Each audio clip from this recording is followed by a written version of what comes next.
notre intérêt se porte particulièrement ce matin sur le secteur d'Oka et Kanesatake, où les tensions sont vives entre le maire d'Oka et le grand chef de Kanesatake. L'enjeu, c'est le transfert de terre au Mohawk.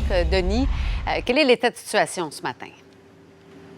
Actuellement, je suis en direct au conseil de bande de Kanesatake avec le grand chef, le chef Simon. Chef Simon, le maire d'Oka a tenu encore une fois sur nos ondes certains propos à l'effet qu'il craint que ce terrain qui va vous revenir éventuellement, c'est une possibilité, là, on s'en va vers ça, bien, ça cause un développement qui serait semblable à ici. Il parle de patouars à ciel ouvert, la vente de marijuana, les cabanes à cigarettes et autres. Votre réaction à ça encore ce matin?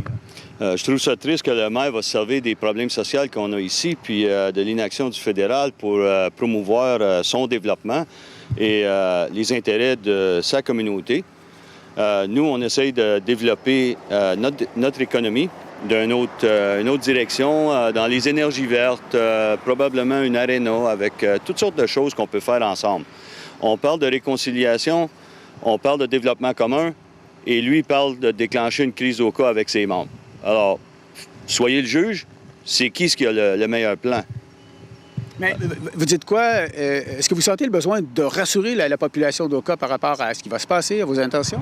Oui, j'ai rencontré certains membres, des membres de la communauté d'Oka hier pour leur donner accessibilité à moi et mon conseil, pour nous poser des questions et essayer de réassurer que nous autres, notre intention de réconciliation, de paix, était toujours un de nos points les plus importants.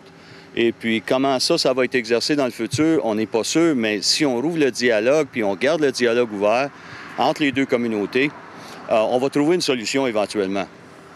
Mais de parler comme le maire fait, c'est absolument irresponsable. Mais à vous entendre, grand chef, on n'a pas l'impression qu'on s'en va vers une crise, bien au contraire. Alors, vous vous sentez comment dans cette situation-là? Moi, je me sens plus positif. On a vu des démarches avec le gouvernement fédéral, des augmentations en développement économique avec la province, des fonds de la province et du fédéral.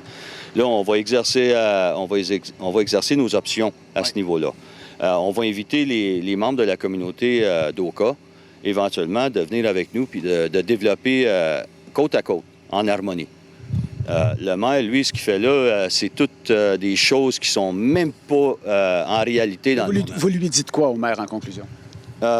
Moi, je dis, prends un petit pas en arrière. Tu sais, là, tu es sur le bord du précipice. Là. Prends pas un autre pas, parce que la prochaine marche, elle va être basse. Et qu'est-ce qui peut se passer? Il peut déclencher quelque chose qu'il n'avait pas l'intention de faire. Là, c'est comme il joue avec un revolver là, qui est même pas qui est chargé, prêt à partir. Il sait même pas comment s'en servir.